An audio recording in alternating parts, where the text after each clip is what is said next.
As promised, the Tennessee Titans will host the New York Football Giants later this week on a Sunday tilt, and we dive in breaking down Giants offense versus Titans defense, where are the key matchups. Andy is going to give you that deep look there. Over on the other side of the ball, how do we stop? Let's be obvious. Derrick Henry and the Tennessee Titans offense. Can this young defense start to get some traction in game number one?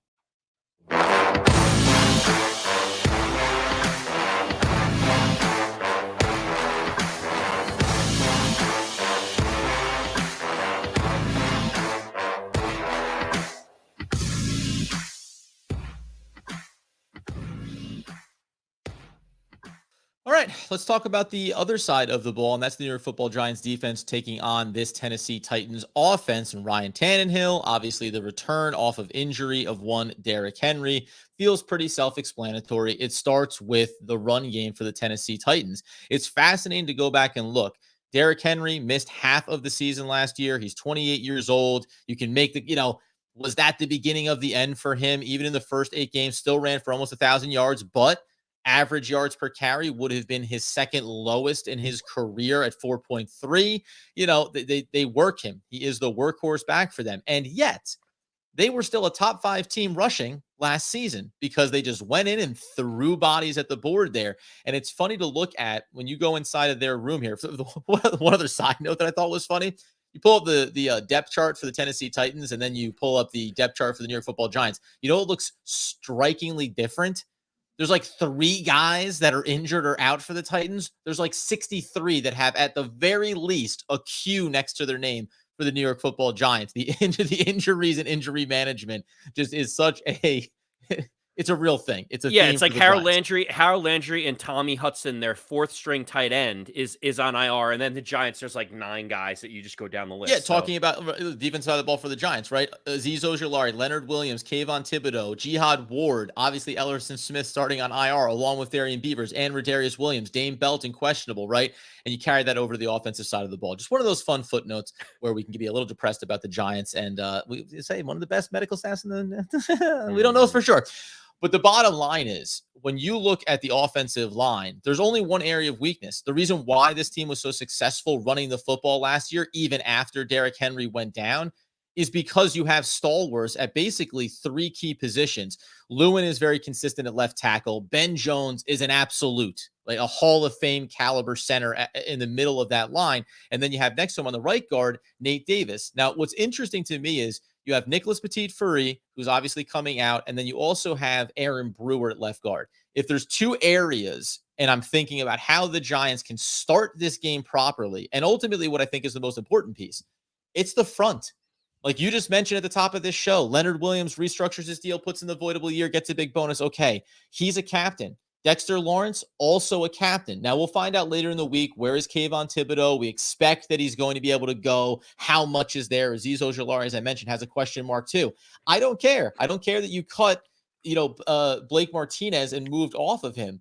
When you look inside the defensive unit for the New York Football Giants and that front up there, Dexter Lawrence, Leonard Williams, Azeez Ojulari, Kayvon Thibodeau, O'Shane Ximenez, who, while his role I think is more narrowly focused, needs to have a function inside of a game like this. Then you get into the Nick Williams of the world, the Jihad Wards, veteran, experienced in Wink Martindale's system.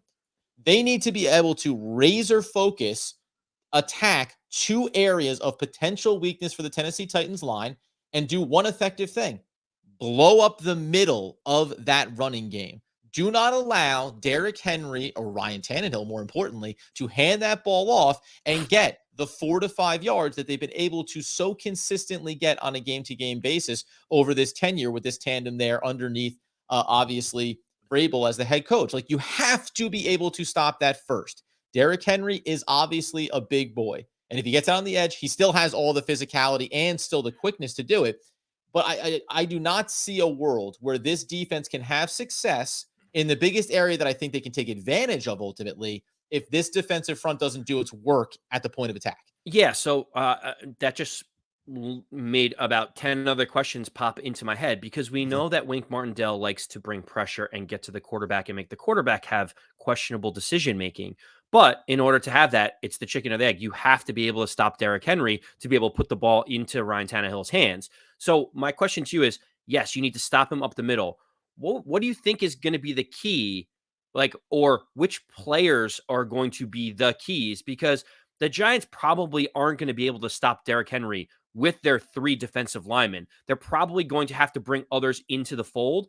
Who's the person that you think is going to be critical to like getting up into the box to be able to support Leonard Williams and Dexter Lawrence to be able to stop Derrick Henry? Because 3 guys can't do it on their own, right? Well, it's funny because too, when you think about the linebacking core as exists right now, right? Carter Coughlin, Micah McFadden, Tay Crowder, not exactly big boys, right? Not exactly physical thumpers that you think are going to be in there. So some of it's going to be stopping by committee, in my opinion. And ironically enough, now we know that Tony Jefferson signed to the practice squad is probably going to get elevated. We don't know for sure about him or about Moreau. Is it going to be week 1 automatically? But I think Jefferson should be there. But I actually, man, like, hey, listen, and we talked about it before on the podcast. The guy that I actually think makes a lot of sense in this is Julian Love, right? He is the guy out of that safety room that has the physicality. That's clear. He's grown into the leadership role. He's a captain on this team. And if I'm thinking between all of the weapons that you have on the back end and knowing that Dane Belton isn't going to be fully healthy yet, and we're going to get to Xavier McKinney, as you mentioned, key pieces in these defenses that have similarities. Julian Love is the guy that is a smart football player that if we're talking about versatility, don't be shocked if you just see him drifting in down towards that box and adding another body into that group. Listen, the Giants line up in a 3-4. I'm not entirely sure that you're not going to see more often than not 4 guys with their hand in the dirt for the Giants in this matchup because it just makes more sense. Want to shut down the run first, and then if we want to try to protect the edge and we're getting on the outside for the running game, I'll trust my speed. I'll trust my athleticism from our linebacking position. But Julian Love coming down to the box makes a ton of sense to me because then it's going to allow Xavier McKinney to do what I think he does best. He's an all-phase safety, but do what he does best. Stand back, watch where the play is coming, and then go like a missile at those and hopefully have opportunities as you start to get some pressure when we look over at that passing game, for Tannehill. Yeah, what I was going to say, Adam, was also it feels like, to your point, because it's not just going to be 3 guys with their hands in the dirt. Don't be surprised if you see a little bit of Justin Ellis in there making Yes. plays. DJ Davidson is probably going to get Yes. some reps. We're going to have those guys rotate in because we do need that bigger size. Because without Blake Martinez, without Darian Beavers, we don't have it at the linebacking position. So you have to manipulate and manufacture the roster that you have against the team that you have. So that, to me, as you said, 4 guys in the dirt, look at that rotation to turn around because, to your point, then that lets us focus on Ryan Tannehill and the passing game for the Titans, which, I think you're going to tell us a little bit more about. Well, I mean, listen, it's so funny, man. Like, we always want to knock. We talk about Tannehill as being, I wouldn't want him to be my quarterback. All right. But, I got this. I'm like looking over the stats since he became a Tennessee Titan 70, 66, 67 completion percentage. By the way, maybe most importantly, 7-3, 11-5, 12-5. That's his record over 3 seasons with the Tennessee Titans, right? He wins ball games. He protects the football. He's done 22, 33, 21. Last year was a bit of an ugly one, you have to acknowledge, after Derrick Henry went down, which is what gets me a little bit excited about a game like this.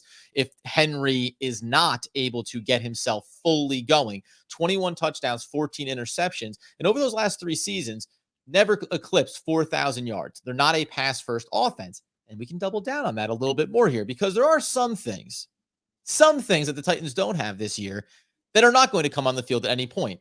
Over 150 targets are not in the receiving core for the Tennessee Titans this year in Julio Jones, kind of a footnote.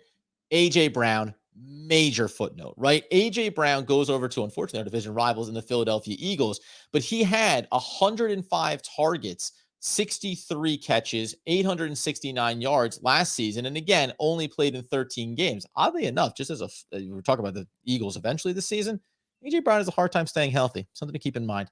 But you lose 150 targets, and the replacements for this, in theory, are possibly exciting and dangerous. And there's one that I do want to focus on. But by and large, nothing should scare you if you are Wink Martindale when you look at the receiving core for the Tennessee Titans. They bring in Robert Woods, had injuries last year, coming over from the Rams, 30 years old. It's a flyer in a lot of ways. If he gets back to it, fantastic. If he doesn't get there, he's just a guy that couldn't quite make it back after another injury setback. The only other guy, there's 2 things here that I actually find fascinating. Treylon Burks is the rookie. I'll find him interesting because he's a big-bodied boy. This, I think, is the Aaron Robinson matchup. Hey, you have speed, you have some size. You need to be able to go take on a rookie wide receiver and effectively shut him down. We're going to leave Adoree Jackson to start on Woods, make sure that he's not a problem, and then work down the list as you see fit. But what I do find interesting is, and I'll let you hop in here, Andy, I do find it really interesting that a guy like Nick Westbrook-Ikini, who like only scratched the surface in my mind of what he's going to be capable of. Last year, when you look at what he did from a stat standpoint, again, understanding you didn't have the run game involved here. He's 25 years old, and in his second season, 38 catches on 57 targets, 476, and 4 touchdowns.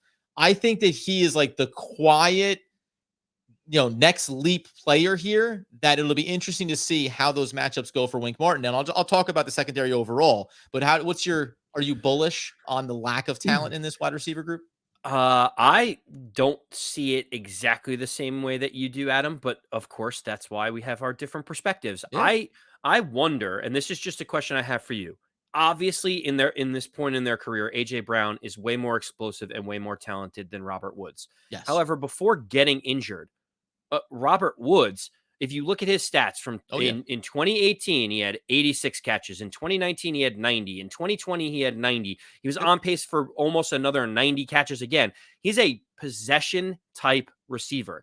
And listen, don't get me wrong. AJ Brown is a great wide receiver. He had over 1,000 yards back-to-back seasons with 11 touchdowns in 2020 and 8 touchdowns in 2019.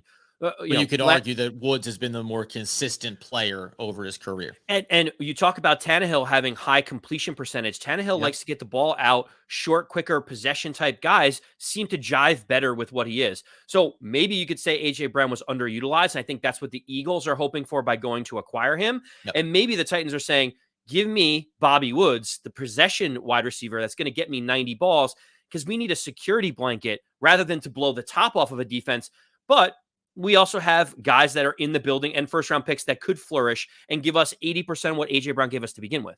Oh, that's fine. Listen, I'm not saying that Woods is done. It's just, you combine the injury with being 30 years old, and you think there could be some drop off there. And even if there's not, though, Adoree Jackson, go do your job. Right. Like, Bobby Woods is not in the top X number of wide receivers. I'm not taking away from him. And if I said he's not in, these aren't even numbers he's not in the top 10 of wide receivers. Doesn't mean he's not in the top 15, right? Doesn't mean he's not right there behind it. But you're Adoree Jackson. You are a number one shutdown corner. That's what your expectations are. If you're not that this season for the Giants and Wink Martindale, that's it. Wrap it up. Fold up the tents, friends, because we're not going to be able to do anything as a defensive unit. So I have to have Adoree Jackson take on that matchup and win that challenge with consistency. And maybe as you mix and match, if it's hard for me to say it early in this season. If Aaron Robinson can show that he's capable, we know he has the speed and the strength and the size. So it'll be interesting to see how that unfolds. But the reason why I kind of look at it and I don't get too scared is another guy that we haven't overlooked, but I just think that we're so focused on the areas of question marks. Something that we keep forgetting is Darnay Holmes has been excellent this preseason and excellent in this camp. So where do you want to have these matchups line up? I don't feel uncomfortable with Robert Woods rotating around the formation and saying, I still think I have 2+ matchups from here, 2 matchups that can go toe-to-toe with him. Let me put it that way. Woods is going to get his numbers in a game like this. But Treylon Burks is a big receiver that's a rookie that we have to wait and see. I'm a little curious about the size there. And I mentioned a guy like Westbrook-Ikini, I think that's the question mark, is the hierarchy of where these go. And then even, you can make the case that the more interesting, and we talk about quiet X factors, it's Austin Hooper, right? Tight end, we know, Atlanta Falcons, been around the league. Here's a guy that I get really curious about from the standpoint of, let's bring it back to Blake Martinez. They released the guy that's a spear and he can dive down in there and get those run game stuffs, etc. Tay Crowder is a player that we've also talked about as being someone that would benefit eventually, we hope, with a healthy linebacking core of having a more versatile role. I feel more confident in the athleticism and range of our linebacking core this year, even if it lacks a lot of depth, than I did the year prior, even just from Micah McFadden. So I'll be curious to see, how do the Tennessee Titans approach attacking the Giants defense? To your point, quick routes, get the ball out of Tannehill's hands, keep that percentage high. Okay, fine.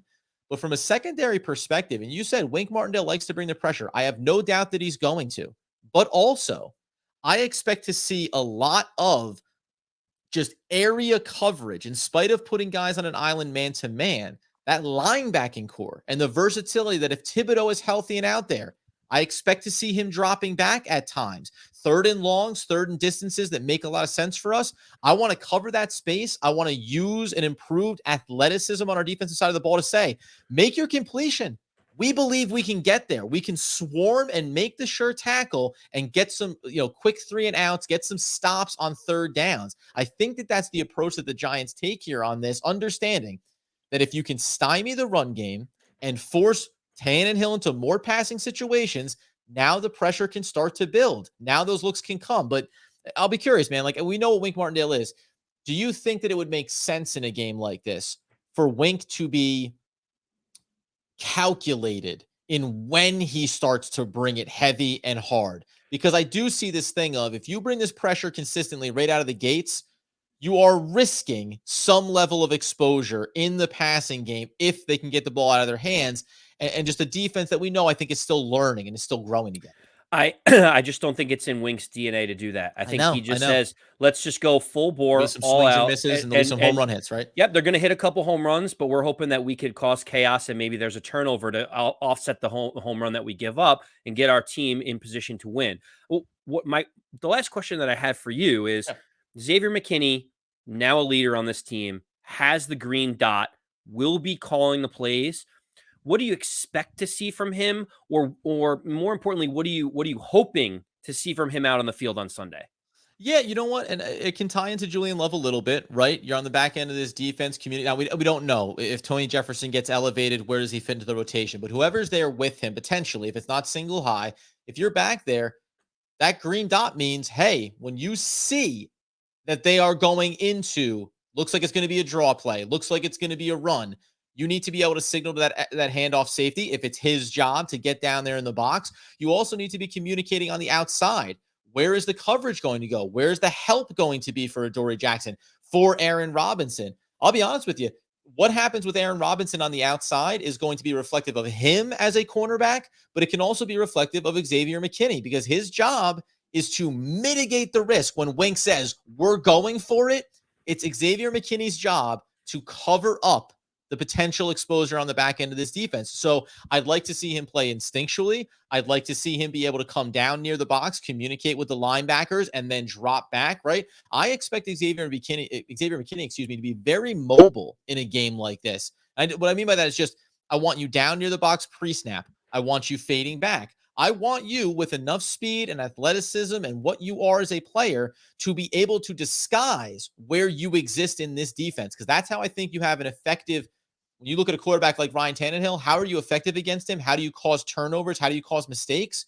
You have to confuse him. He's a smart quarterback, but he's not the best in terms of skill set. So you need to put him into a situation where he thinks he has the opportunity, and you as Xavier McKinney, you take it away. You get your teammate in the right position there. So I'll be really fascinated to see how that trickle-down effect happens, and also how that communication line follows through from Xavier McKinney up to the defensive front, because in between them is what? Tay Crowder, Carter Coughlin, Micah McFadden, right? Maybe Cam Brown. Didn't even mention him. I think Cam Brown could get rotated in here. And there's one more point I want to make, but that matters too. The relay matters here. And I think Tay Crowder, at least having experience as a starter in the NFL, that could help, because he's been there with Xavier McKinney, and hopefully they've built that relationship. Because I can't put that pressure on Carter Coughlin, who hasn't been getting significant reps on the defense, or on a rookie like Micah McFadden, who you don't necessarily want to give the learning curve of, week one, you need to be the key link in this chain. Yeah, we talked about how the second, all offseason it's been, the safety position, the secondary is very, very thin. Now, all of a sudden, with Beavers going out and Blake Martinez no longer on the roster, you're like, actually, it's linebacker that's very thin. Like, that inside linebacking is razor thin, and it's with a lot of inexperienced guys. Like you said, even guys that have been around for a year or two, they've only been getting situational and rotational snaps, like a guy like Aaron Robinson or Carter Coughlin. So, like, the communication is going to be key, and we're going to need some guys to grow up faster than what they maybe were going to be accustomed to a month and a half ago. And one more component of it is, don't be surprised if there's an opportunity maybe for Cam Brown to get some reps, because he's athletic and he has that range. Kalitro's on this roster. He's on this roster for a reason, and let's tie it all the way back around. When you release a player like Blake Martinez, Kalitro is not him. Also, he's a veteran that has experience, and you saw that in preseason games. Understands how to diagnose plays, be effective, be in the right spots. I expect him to be leaned on in a game like this to just be Mr. Consistency, a model of consistency. Don't overdo it because Micah McFadden is going to make mistakes in his young career, right? Cam Brown, even if he gets chances, is going to make mistakes. O'Shane Ximenez is limited in what he's capable of doing consistently. So a guy like Kalitro is going to play a big factor. As we kind of we'll push back from this, we're not going to give some predictions around stat lines and those types of things. We'll save them for later in the week, what we think is going to happen in this game. Where are you on this, though? Because we talked about it yesterday, how the Giants, when you look at their schedule, you can go, well, there's some here, there's some there. But all those teams are looking right back at it and going, yeah, there's some opportunities here against the New York Football Giants. Do you think that the Tennessee Titans are right on that edge of, could they be taking a step back? And could the Giants catch them off guard potentially? Not on wins or losses, but just competitive game, right? Rep to rep, down to down, quarter to quarter. Or are we underselling a 12-5 football team that had to adjust some things, but is really well coached and has a veteran experienced quarterback? And this could just be, hey, we know how to win games, and we can do that against a team that is still learning what they're going to be. This is going to be an uphill climb for the Giants. There's no way around it. It's a reason why the Tennessee Titans are 6-point favorites right now. They're playing at home. They play well at home. They have a great defense. They are number one at stopping the run, and they were number one at running the ball. Those two old school things will always keep you in a game. What I keep thinking about, and you mentioned it before, and my mind just keeps going back to it. This offensive line still is the biggest question mark. We all say it's Daniel Jones, but the offensive line is the question mark. They have not gotten consistent reps together, Adam. When you have to go into enemy territory and the crowd is going to be loud and drunk and excited about football being back, can we get continuity across this line and not get false starts on the first possession? Like, in my mind, I'm already seeing, like, it's 2nd and 5. We got a first good pass, and all of a sudden Glowinski pops off sides or false start or whatever. And all of a sudden we're back to, 2nd and long, 3rd and long. Really, to me, it comes down to, can this offense get comfortable, not be jittery? Daniel Jones make confident, assertive plays out in the pocket. Offensive line, be able to be competent in the run game, but also don't give up those false start penalties and just look like a unified unit. To me, it all speaks to what that offensive line can do. If they are helping and they're a net positive instead of a net negative like they've been for 3 years, then I think the Giants have a legitimate chance to win this game.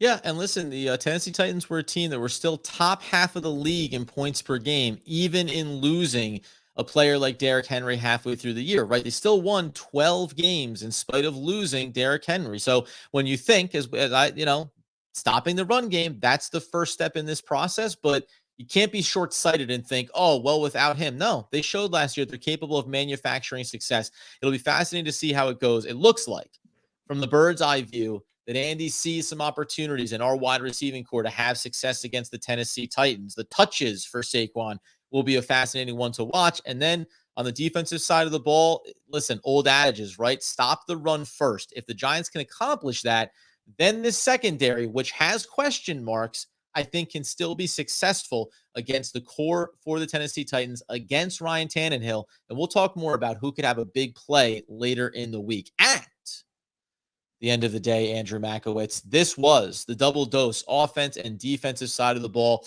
We still have our betting lines to do, our fantasy lines to do, and then predictions. How will Daniel Jones perform? You noticed we stayed away from individual performances. We'll throw some stats out as we move through the week. And gosh darn it, friends, again, it's the NFL. It kicks off this week. Like, I just keep driving that home. We get NFL football this week. Hopefully you enjoyed it. Get it on the comments. See what you are concerned about watching for as we continue to break this down all week long. I love it. By the way, as you would want, need, and I guess Nate demand that people know. Adam, I need a little bit more excitement. This is week 1 of the NFL season. We can't have these critical Errors in judgment. We just talked about the offensive line. I need Right. you to step up your game as well, my friend. You know what it was? Too much excitement. Got to stay within yourself. Got to get the reps. If I'm wearing the green dot, I got to be communicating properly. And we will see you again breaking down all those additional details ahead of Sunday's tilt. And as Andy Makowitz would want, need, and demand the people know. As always, let's go Big Blue.